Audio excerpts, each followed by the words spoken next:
in fashion, you must have that hunger, because it's one of those industries where one skill is never enough. If you're a model, you were born with that look that sells, that you can make money from. It's your responsibility what you're gonna make out of it, to take advantage of that look, monetize that look. Network is also everything. Find a way how to network with these incredible creative geniuses that you have access to be in the room with. I would really be bringing gifts. I would be reading everything about those designers. I would be like, oh, Domenico, I've heard that this is your favorite coffee, so I thought since it's first time we're meeting, I brought your... Right? You basically have an exposure to network with legends. Hi, Bernard. Hello, thank you for having me. Welcome to the Model Agents podcast. Thank you so much for being here. Thank you for inviting. I have a lot to say. How does it feel sitting on the other side? Yeah, I'm on the other side. I really hope I'm not going to switch and then, all of a sudden I'll be interviewing you. So hopefully I will know my place. Yeah, it's okay. Bernard, you studied fashion management. How did that evolve into becoming one of the most influential voices in fashion commentary today? Yeah, well, I am that type of person who never feels like this is it. I've always been that type of guy who, even back, as you mentioned, my university days, I was working in retail, I was interning, I was photographing, I was doing my blog and vlog and all of the interesting different things. So...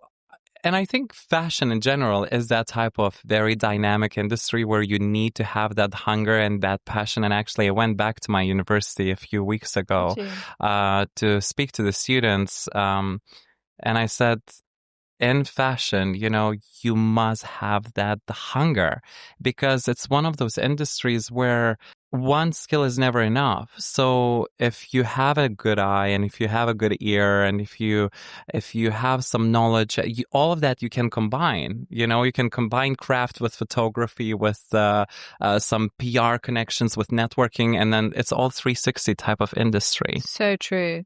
And actually, I saw one of your TikToks the other day about when people are at university and you have to take advantage of everything there. Don't just go there and just tick the box. And I loved that. Absolutely. I always say that university or school, it's not a task. It is a tool. And, what do you want to squeeze out of that tool that you have? Because, my gosh, now I started doing university talks, and universities are really equipped with industry level equipment, industry level connections. They have industry level now speakers. Actually, this is what you pay the money for, I think, if you're a student. Otherwise, it's a waste. If you just wake up in the morning and say at 9 a.m., I'm going to do this and that and this and that, like check. That's such a bizarre way of spending your time, I think, when you have that access. Totally. And did you feel like that immediately when you were at university and you really took advantage, or did you have to, work yourself up to that? You just really went into it and... So my story is a bit of unusual one, because at the age of 15, I was in my home country, Lithuania. I was singing and pursuing a career in music. Even though I did love fashion a lot. But for me, it was always 50-50. It's going to be either fashion or music. And the professor from University of Hamburg of Music and Theater, it's a very long name, noticed me and she said, you should study in Hamburg with us at our university. So at the age of 15, I got a full scholarship to study in Hamburg. And then a year later, I got accepted to the Juilliard School in New York City. So actually, at the age of 15, I started living on my own in Hamburg in a way. And then I moved at the age of 17 to New York City. So, and it was all very much kind of, scholarships and that desire to pursue a career. Did I know where did I want a career? I just had that ambition. I knew I wanted to be in a city like New York, where it's fashion, music, culture, art. But my point about this, why I'm mentioning this, is that when I came to university, the things that people do or experience only at the age of 18 or 19, I kind of experienced at the age of 15. So because I started living on my own at that age, and I was doing my own laundry, I was doing my own supermarket shopping, doing grocery shopping. So at that time when I came to university to study fashion, I think I was very mature, and I didn't want to waste my time, and I kind of knew what I wanted. And within the first month as an immigrant, I came from New York to Nottingham to study fashion management. Within the first month, I got a job in retail right away. Yeah. Actually went to the Victoria Centre in Nottingham and handed out my CVs in print. And I was like, I'm looking for a job. And I knew I wanted to work in fashion retail. Yeah. So that was my story. So you had a whole life before you came to kind the of. UK. Yeah. Wow. Kind of. Yeah. And I didn't understand it back then. But now when I reflect, I was like, yeah, actually makes sense why I didn't want to go out and drink and I don't judge people who do, because obviously when you do leave your home and your parents, that's what you want to do first year of university. And I actually, network is also everything, because it's everything. So do go out, do make friends, because these friends will last you a lifetime. Yeah, so true. Maybe that probably did give you the confidence and the extra edge over your peers, because you just felt you've experienced so much in life that and also now it's just given you that extra edge. Yeah, I agree. And that's, I think, one thing that also was really cool, that, I went to Juilliard, and it's Harvard for music. It's a school that I think when I was applying for the school, I think it was over 1,000 kids applying, and I think only 11 of us got in. Yeah. But then you see, not just Juilliard, any Ivy League school, you see sometimes, when you're in art or in fashion, you see these guys graduating and still then going to do jobs for minimum wage. And then I was like, I kind of want to do fashion as well, because music will always be there. Yeah. But fashion is an industry that has some sort of structure, how to have a career. Yeah. Music doesn't have a structure. Music is like, I don't know, you upload a song and it either blows up or not. And fashion, you can you can start, as an intern, then an assistant, then manager, then, I don't know, director. So there is a career path for you to pursue a career. And I was kind of really missing that in music, and I kind of got fed up, and then fashion really took over. Yeah. That's uber that you got a scholarship to Juilliard. Thank you. Amazing. Thank you. So you've built a massive following by talking about the industry rather than just being in it. What do you think models can learn from understanding the behind the scene world, PRs, editors, designers, not just the castings? Well, actually, I think you are the best example of this, because my answer would be, same as I say to students, that, if you go to university, this is not a task, this is a tool. I think being a model is really a blessing in a way, that if you are working in that kind of fashion weeks and shoots, that type of professional level as a model, my God, you are exposed to so much, which is a blessing in a way that, let's say, if I was a fashion student in Nottingham, I kind of had to work my way up by emailing people or messaging people on LinkedIn. As a model, you're there face to face with world-class photographers, directors, stylists, PRs, marketing, creative strategists. I mean, the list of professions just goes on and on and on. And if you can be there, and also as a model, not only that you're there for work, then I know how it's like. Then, after a shoot, what are you doing? Oh, there's a party. Let's go there. So then there's another layer to this. I have to say, it is a profession that does have an expiration date. models, it's a fact. I mean, Naomi Campbell is a very big, exception for that, because look at her. But I mean, it is a fact. I think anyone would agree, right, that retirement comes sooner than 65 years old, which is let's say in the UK, the retirement age, if I'm correct.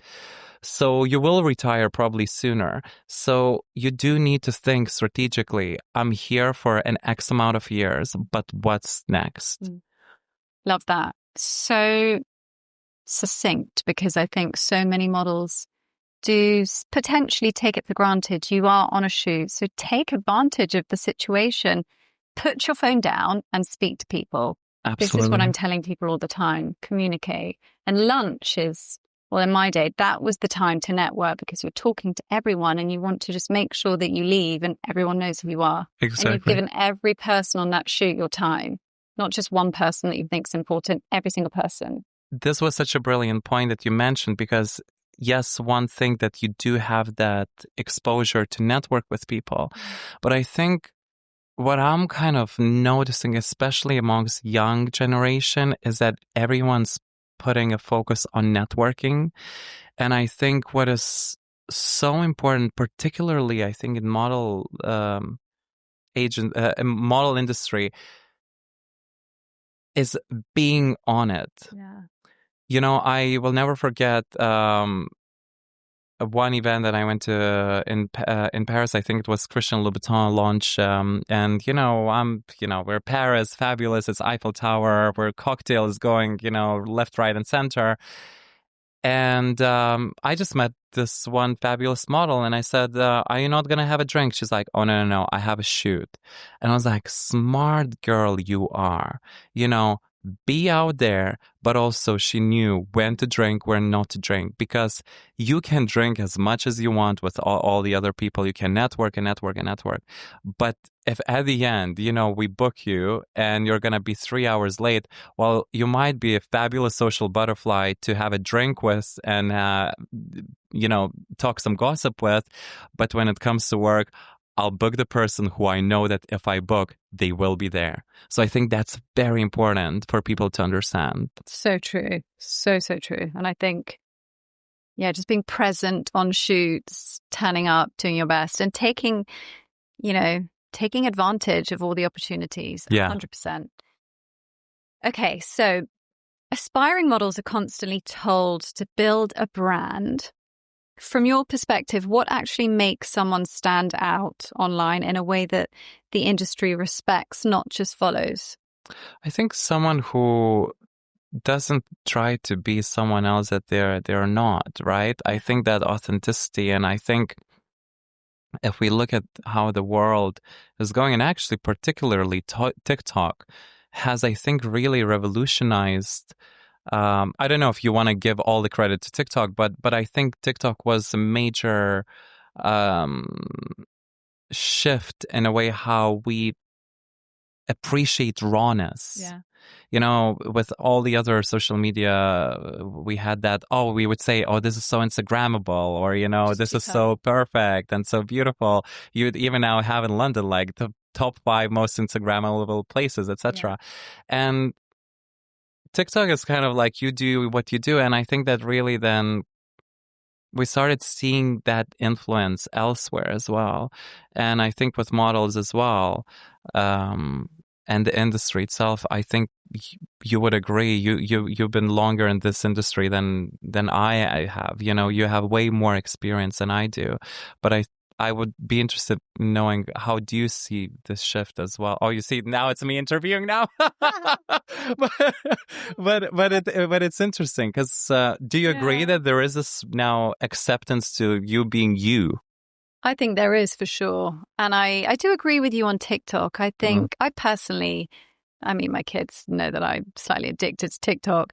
It is just much more real. And Instagram is just too, dare I say, fake. And everyone is, the perceived angle. But with TikTok, you can just pick up the camera and just make it more real. Yeah. And I think it's an amazing tool for people to just blow up, as you say, overnight from just one video. Yeah. But I think you need to then learn to capitalize off that. You don't just, I mean, how do you do it for your TikToks? How do you know what might work? Yeah. So, actually, this is a little business advice for everyone who will be listening. TikTok, if you ask how to do TikTok as a fashion brand, I would say hire a commentator, because TikTok fashion is driven by commentators. We just there to talk about fashion. These, there are some, content creators, that do outfits and outfit of the day and how to style an outfit or how to style a bag, and they're fabulous. There are some really great content creators, but that was also something that came from Instagram era. TikTok really allowed and gave platform to voices and opinions, and kind of, doing a green screen video where you do put a picture behind and you say, well, let's talk about this. So whenever someone asks me how to do TikTok for fashion, I say commentary. Yeah, love that. Well, our next video can do that. Yeah. We can have it behind. Yeah. You're huge on TikTok, as we've just mentioned. Do you think short form content is changing how models get scouted or booked today? Could someone actually land a campaign from a reel or a vibe? You see, so I think that, again, the industry is becoming so democratic in terms of choices and how people are seen or discovered. It's no longer just the casting directors that are in charge, right? It's now the public perception, the likes, the followers, it's sometimes not even just the look. It could be the popularity as well. So, good example is then me, right? That I posted fashion news videos that were 3 minutes long. They're not that short. 3 minutes is on social media is quite a long format video. And it still blew up. But I didn't think whether I'm going to do short form or I was just me. And I was like, if that takes me 3 minutes or 3 minutes and a half, then I'll take 3 minutes and a half. And if someone wants to scroll, well, then scroll. Yeah. But I'm going to be unapologetically me. And I think that owning who you are is so important. That's exactly what you said earlier about being authentic. Yeah. And not authenticity. having it too staged or curated. Just be natural. Be natural, and as cliche as it sounds, but just don't care sometimes. You can always delete if it doesn't work, right? I think the best is like just do it, It's actually smarter way of spending your time by just doing it, and then if it works, then it works. But if it doesn't, then you just make it private or you delete it, rather than planning and strategizing. And then, you spend actually more time. And then even when you do strategize and when you do plan, it doesn't also necessarily mean that it's going to work out. So I say just do it. Just don't overthink it and do it. I love that. Good advice. Okay, you cover Fashion Week in real time. What's something models might not realize about how these shows come together, especially the politics, casting choices, and obviously the last minute madness? That's a very good question. But my advice, again, is to not overthink it. Because if you want to think, you will overthink. Yeah. And at the end, look, politics will always be there. Everything is political. Everything will be based on this and that, and external factors that will be beyond your control. I think I saw actually this video very recently on social media, and there was this woman who was asked, what's her secret to happiness? And she said so brilliantly, she said, I think just being somewhat detached is the number one key to happiness. And I think that is my advice, not just to models, but to everyone working in fashion, that you kind of have to be a little bit detached. As soon as you start thinking about everything, it becomes really dark. You can start thinking, oh, the industry is not inclusive enough. There's no, again, just do it in a kind of a little bit detached manner. Because at the end, you're harming yourself by overthinking. People will just do people, people will be themselves. Politics everything will be there. So these thoughts, you're just making yourself, your own life harder. I so agree. Just don't overthink it. No. Just move on. Like that woman said, be somewhat detached. Yeah. Love that. Yeah. Just forget about it. Yeah. Sometimes easier said than done, but I do think just trying to remove yourself, and I think for models also, or anyone in life, having something else that you do so you can focus on that, I think is really key.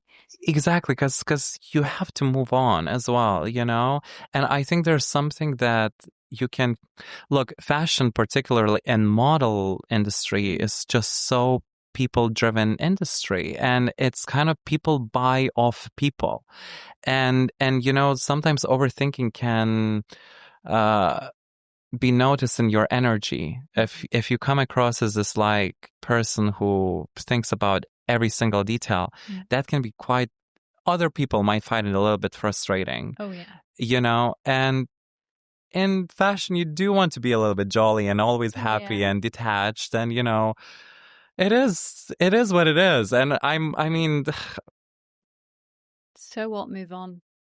So what? Move on, because it's an industry that is based and driven by happiness in a way. It's driven by beauty. It's driven by aesthetics. Yeah. Stay light. Yeah, stay light. Love that. You've moved beyond being just a creator into someone shaping industry discourse. Did you ever face pushback for calling things out publicly? And how do you navigate that fine line between being honest and strategic? Yes, I think it wasn't really a strategy, but it's I think, nature to be always constructive. So I never saying this is very bad or this is very good. If it's good, let's talk about why is it good. And if there is a success, why is that brand being successful? Or why is that model successful? Or why is that a success story? If something's bad, why is it bad then? If there's a problem, how did the brand get to that problem? And I always try to take a more constructive approach. And I think even then, you get to the point where you don't really talk badly about people. You kind of, I always think that, if I'm being listened by the CEO of a company that, let's say, is in crisis right now, if I just say like, oh my God, how bad is that they're in crisis? How's that going to help? How is that going to make an impact?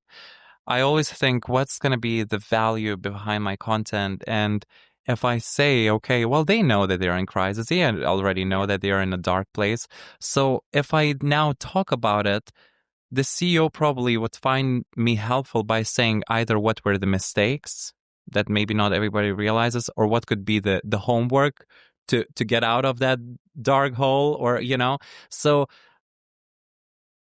that is always kind of like content, like the value of content. Yeah. Because, and actually, this is the future of kind of social media, even of models. If models want to get into socials, I always say, I think the future of just beautiful pictures is in question. I think, or beautiful bags, or I think the future in content is, that's a great bag, but why is it a great bag? Yeah. Kind of driving that value, I think, is very important. Yeah. Yeah, definitely. I love that, though. I'm someone who loves to see a positive and a negative and find through it. And I think constructive discussion Yeah, and like, It's much more interesting. especially if like for models, right? I'm thinking if I were a model, I wouldn't be posting just behind the scenes of the shoot because that's kind of like everybody knows that. Yeah. Everybody knows what's happening behind the shoot. So you have a makeup artist, you'll have a designer, stylist, people probably being in chaos, and that's that.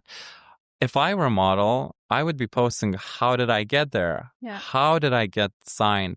Oh, I'm shooting a campaign with X brand. How did that X brand book me? Yeah. Do I have a publicist? Or maybe I'm now getting all this publicity. Is it a friend? Did I hire a professional publicist? So I think there's so much more value than, let's say, if you're a model and you just post, I don't know, a picture of yourself or some behind the scenes. Oh, I'm shooting on this fabulous and glamorous. Yeah. But why don't you get deeper, like, how did you get there, etc.? Because that is what's really, like, I want to eat it up, that type of content, So what advice would you give to a new face that I've just signed at Body? What would you, if you were them, what content would you do? I would say, oh my God, I just got signed to a model agency and I'm going to tell you exactly, full 100%, zero filter story. How did I get there? Love that. I'm hooked. Yeah. Yes, you see, you're hooked. We often think of designers or casting directors as holding the cards, but in your opinion, who's really pulling the strings behind the trends, the faces, and the headlines in 2025? It might be a little bit controversial thing to say, but I think it's people. I don't think it's designers holding the cards. I don't think it's advertisers holding the cards. I think it's truly people holding the cards. It's what people. Steve Jobs has that very famous quote that, you don't know what you want. You don't know what you want until you see it. But it's a chicken and egg question, right? Because yes, people didn't know that people needed an iPhone until they saw an iPhone. Yeah. But at the same time, there was kind of what's next for the phone industry, probably something that would be touched, right? Exactly. So if this applies to now modeling industry, I'm thinking, who starts, let's say, the inclusion of plus size models? Was it actually someone from the brands that thought, oh no, we're gonna actually now put a plus size model on our campaign? No, it was people actually who said, well, lovely to see that beautiful, gorgeous model on the billboard, but what about me? Don't I belong? Yeah. And then people started making a movement. And actually, I always say it's people holding the cards. It's a society holding the cards, because industry will adapt to what people want to see. Totally. So that's my take on this. Great answer. And I think then it's a case of bringing it back to the models. How can they be a part of the movement, having a voice on their socials so that they are part of the movement? Exactly. And kind of, seeing the opportunity, because at the end, it's also, if you can make a living out of it, it's money. And if you can make a living out of it, see an opportunity, be commercially minded. Take that money while you can, I'm all for it. Totally. You've covered the rise of, this is a contentious topic, this one. Mm-hmm. Okay. You've covered the rise of AI models. Beyond the initial threat, what deeper cultural implications do you see in brands replacing humans with data-driven perfection? So this is a crisis and this is a crisis and an opportunity at the same time, because it's an opportunity for, let's say, the big names like Kate Moss, like Naomi Campbell, the models that everybody wants, and you just can't have them.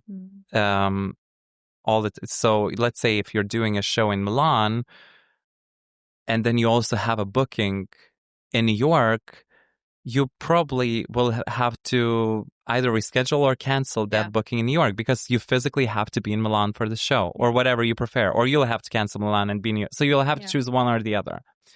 But you see, when that happens in real life, it creates an opportunity then for another model. So if Naomi can do New York, then we'll get another model for New York. So then you have two models who are fully employed on that date, right? So one is walking down the runway in Milan, one is shooting in New York. Yeah. Now with this AI, so it could be a crisis in a way that for new models to be seen, it will be very difficult because if they want Naomi Campbell, they can actually do that and actually without her being there. So it is an opportunity for Naomi Campbell because if she had one day to lose the money before from the shoot in New York, now all of a sudden she probably could be monetizing a shoot in New York because they're using the AI image or replica or a digital twin, if you want to call it. And also she can be physically in Milan. So it's an opportunity for her. Amazing commercial opportunity from making money, right? You can monetize your physical presence and digital presence. But it is a crisis then for these young up-and-coming models because actually, yes, when someone can do it, that's how you get booked.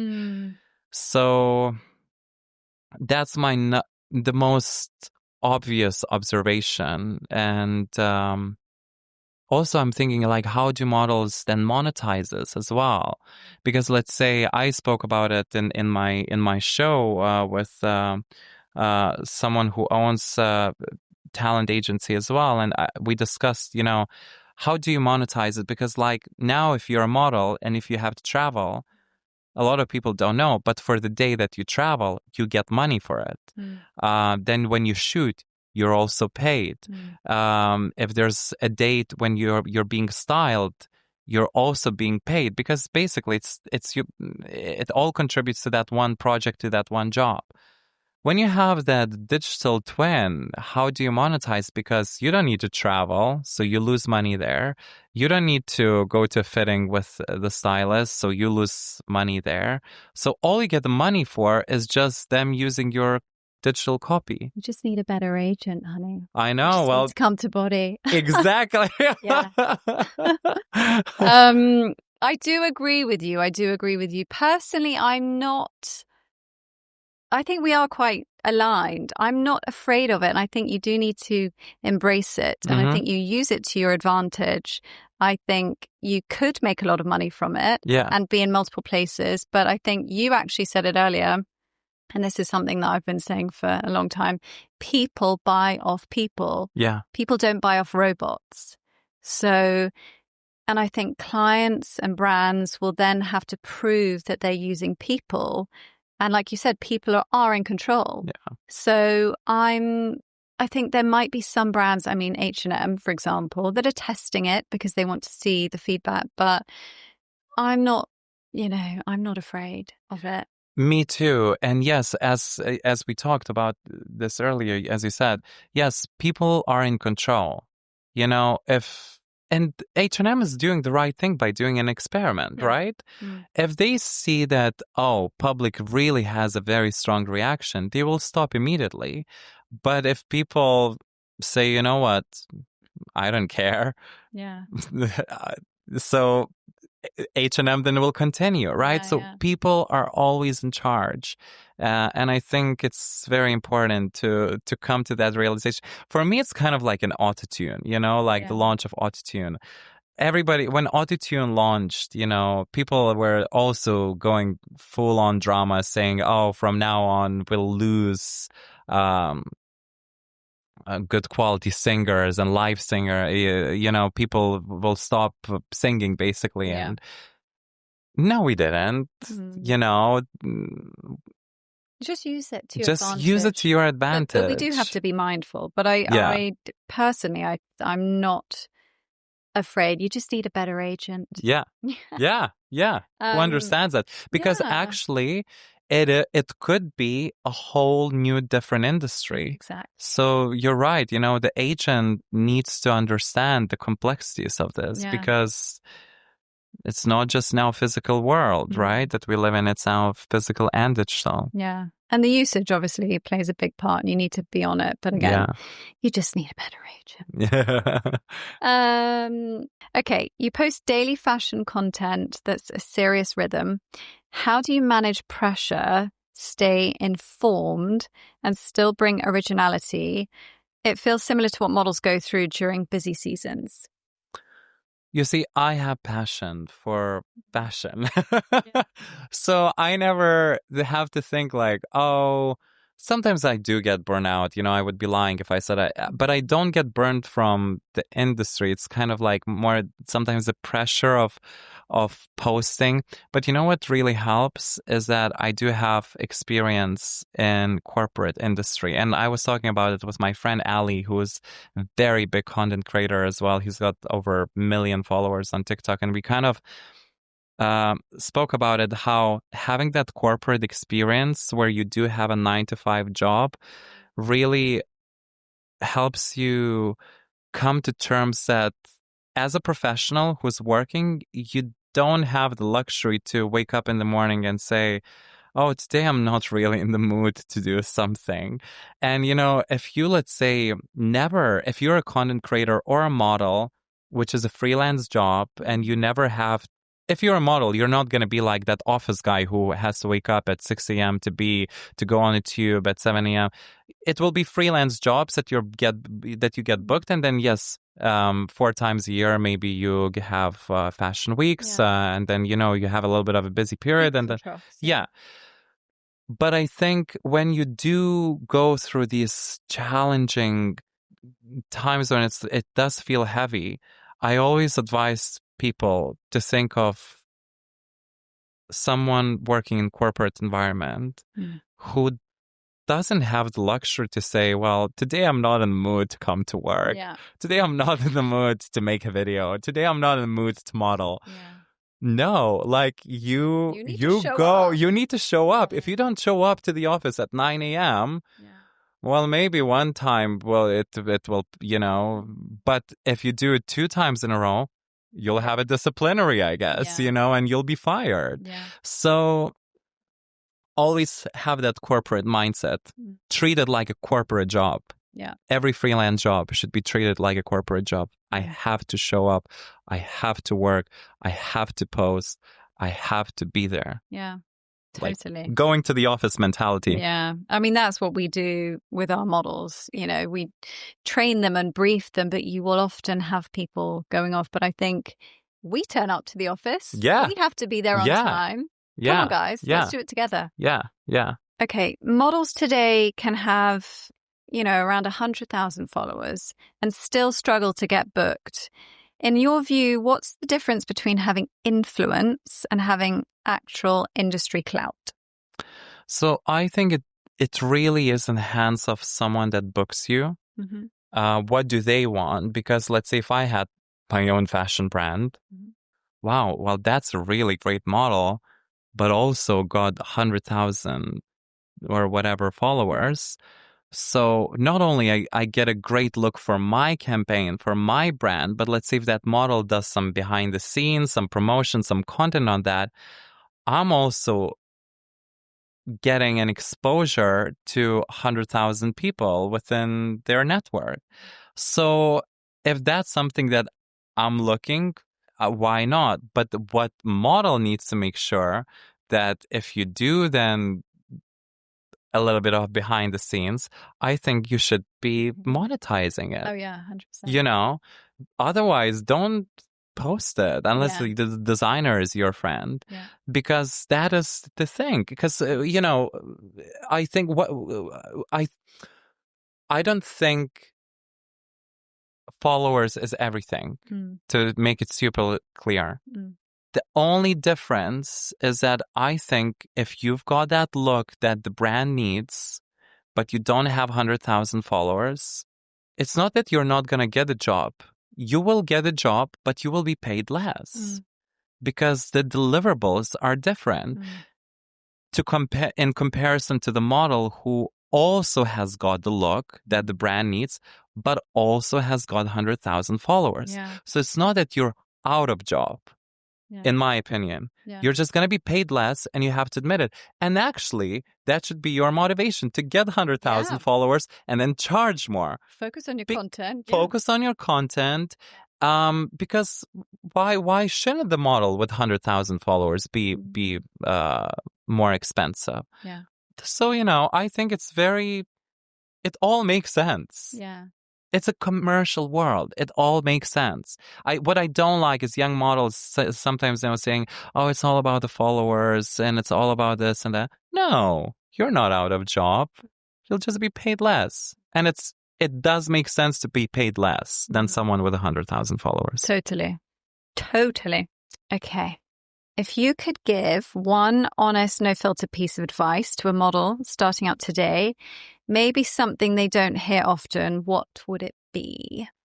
Can I be brutally honest? Well, I would look directly into the camera and speak directly to the microphone. Which one is it? There you go. But I would say, sweetie, your career has an expiration date. So think smart about how you spend your time in this industry and then build a business out of the network that you have exposure to. Monetize, think connections. Because my gosh, when I think about models, the different routes that you can take after a career in modeling, my gosh, you can have your own PR agency. You can have your own model agency. You can have your own creative agency. You can start then, if you have passion even for makeup, let's say, or hair, you can get into that as well. Because, I mean, so you are really a blessing. You are born with a blessing that you can work in model agency. And you are born with a blessing if you can work as a model, I think, because of that exposure to opportunities that people who do want to work in fashion and are not models, they don't have that exposure as you who is a model. Yeah. But the biggest advice that I would give is the advice that I've been given by perfumer, my friend John Foley, who said it to me at a time when I was pursuing still a career in music and I was kind of like navigating my way through. Bernard, if God has given you talent, it is your responsibility to take care of it. And you don't have to be spiritual, whether you believe in God or not. All I'm saying, if you're a model, you were born with that look that sells, that you can make money from. It's your responsibility to take that look, to take care of it, and then think how it's going to last you for long term. Love it. Take advantage of the opportunity.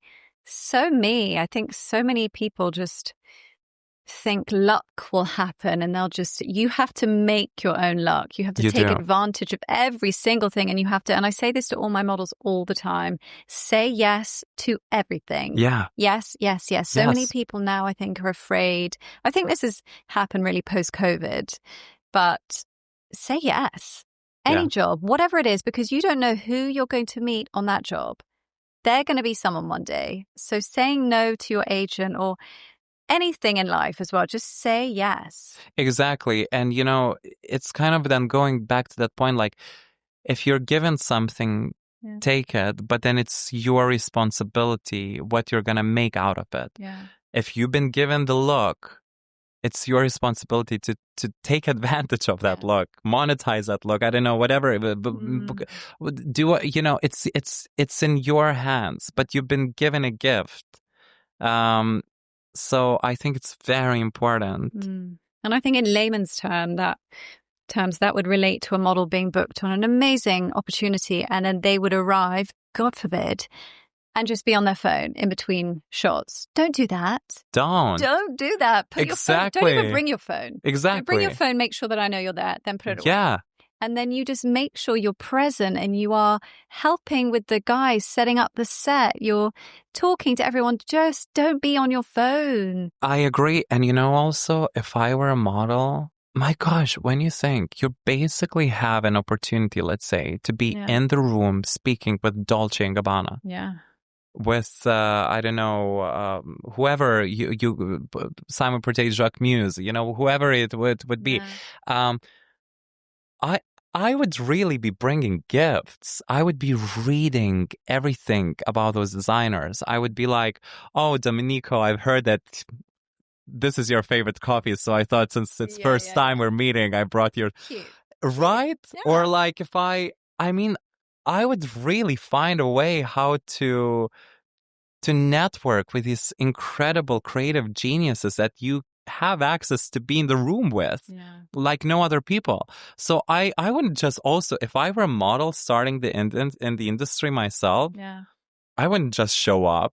I would be doing my research about this designer that I'm about to meet, and I would be bringing maybe something from Lithuania that I think they would like, from my home country, or maybe the coffee that is their favorite, and they mentioned that around the corner, like these little things that, because you basically have an exposure to network with legends. Oh, I know.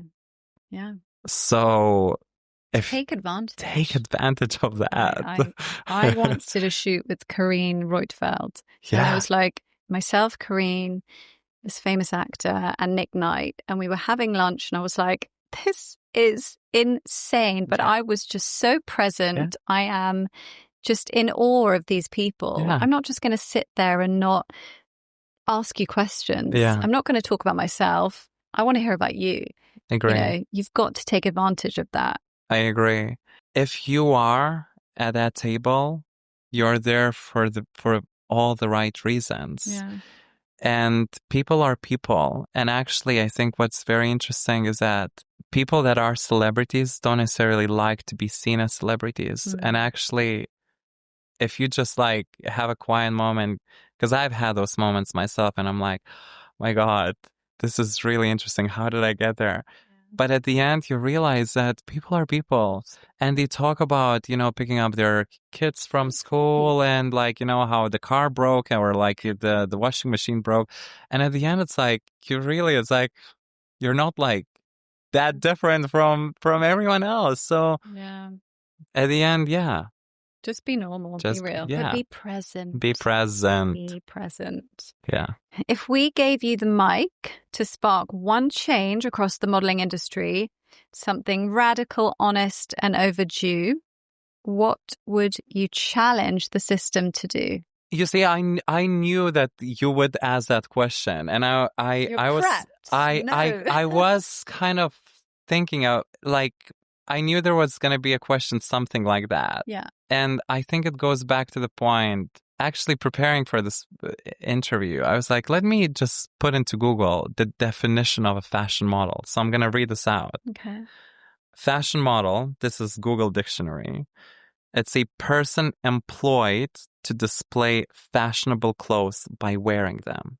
So it's a very kind of like general definition. So a person employed to display fashionable clothes by wearing them. So the definition, if you look at it, right, objectively, the definition doesn't say that model needs to be this or that. The models are there to display clothes.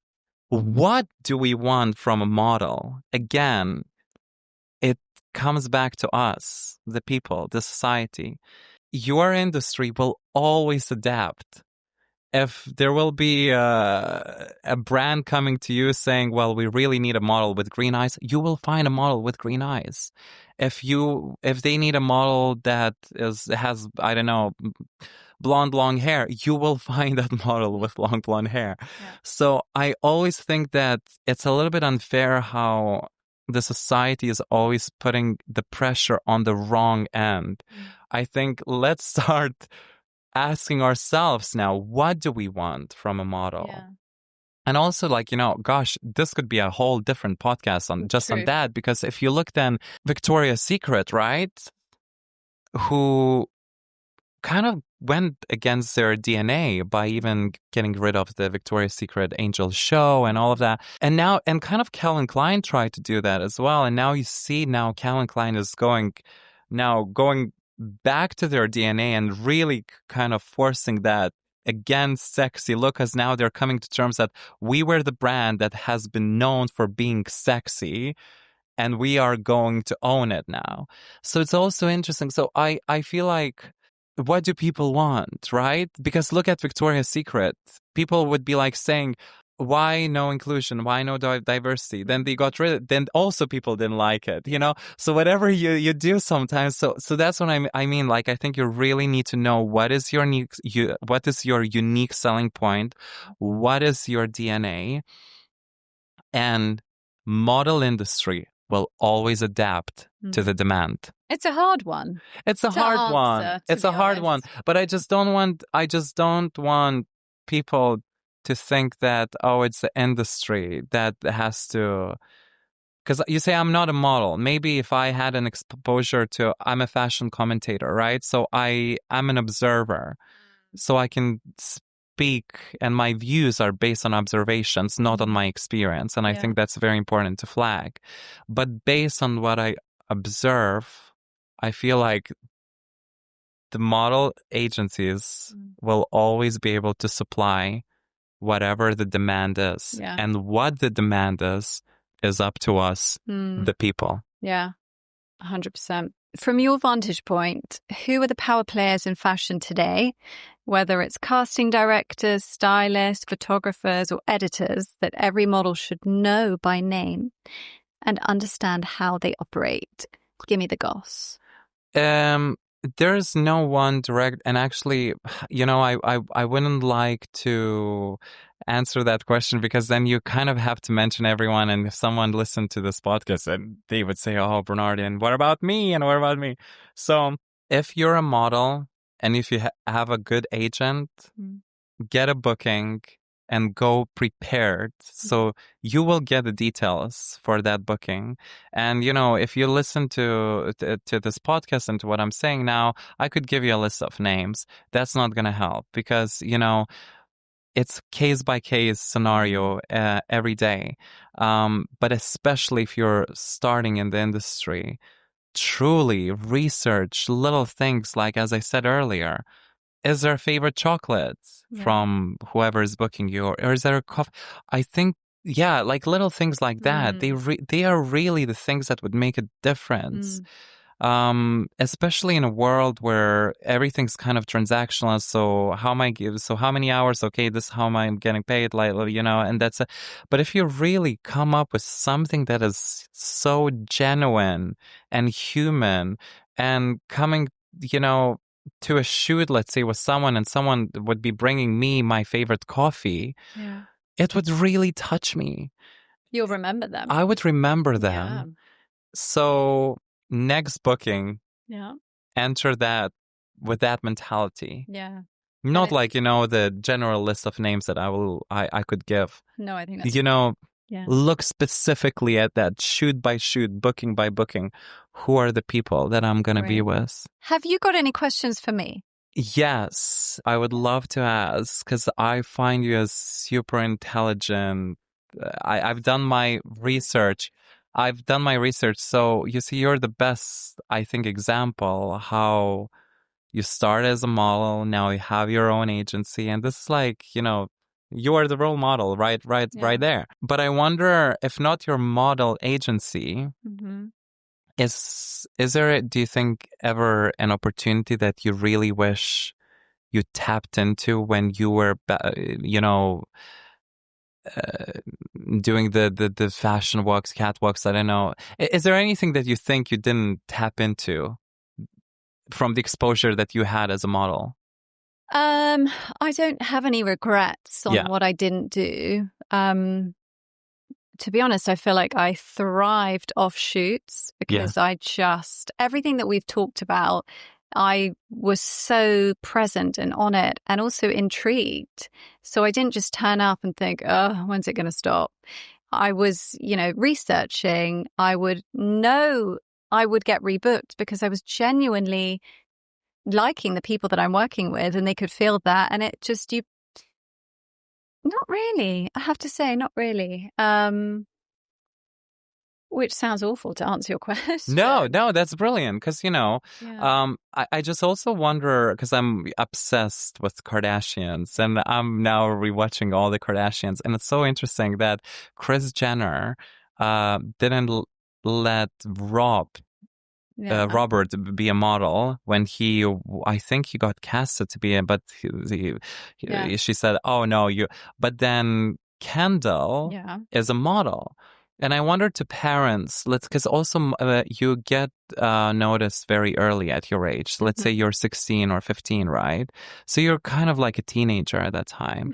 And to those worrying parents who are thinking, my gosh, well, is it what would you say to those parents? Because you're a parent yourself, yes. Yeah. So what was the question? What would I say to worrying parents that who have, let's say, teenage kids, and they just get approached by a casting director saying, your daughter has got that look.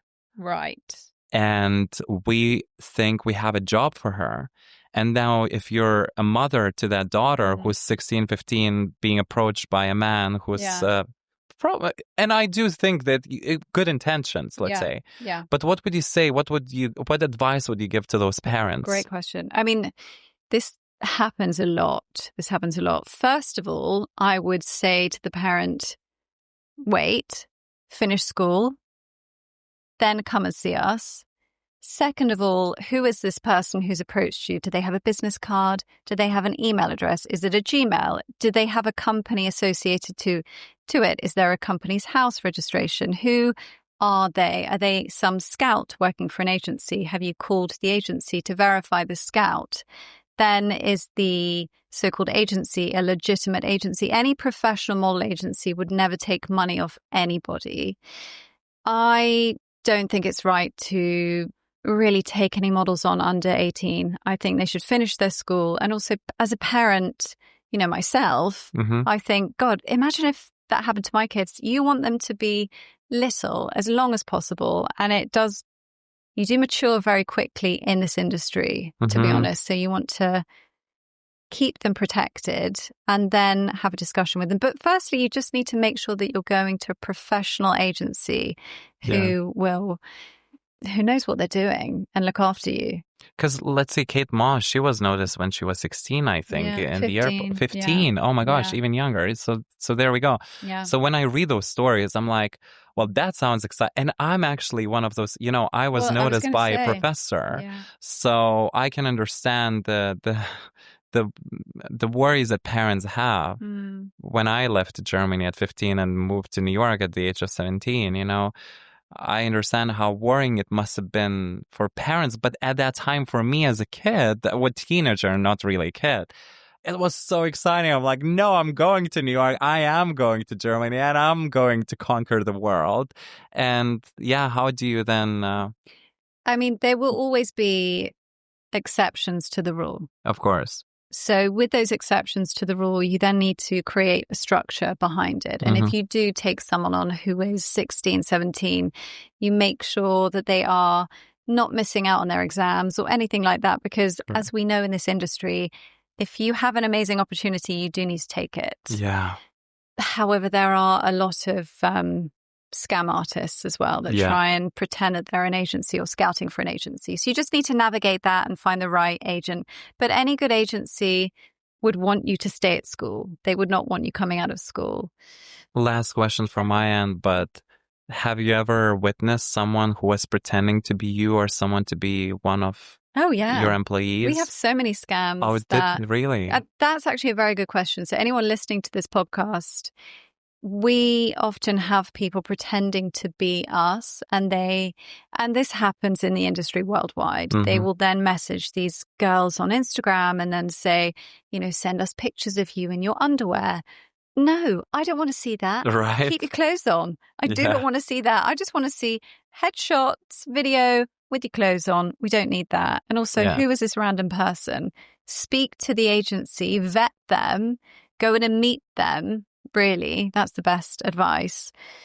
But there's a lot of people in this industry that are scamming There's a whole dark side as well. Mm-hmm. It's that's something as a parent myself that you need to, which is also hard for social media. So I think it's just educating people wanting to get into the industry. That's not normal. We don't need to see you in your bikini. We don't need to see that. So just make sure that you are being careful and do your research and make sure that they're a professional agency. And if you're not sure, just ask. Yeah. You know? Yeah. Thank you. It's very interesting. Yeah. It's part of fashion industry, but you know, I'm not a model, so as I say, everything that even all of my answers are based on my observations, not on my experience. So speaking to you is very, very interesting talk, and thank you so much. I have many stories. Maybe we can talk off camera about them. Oh yeah.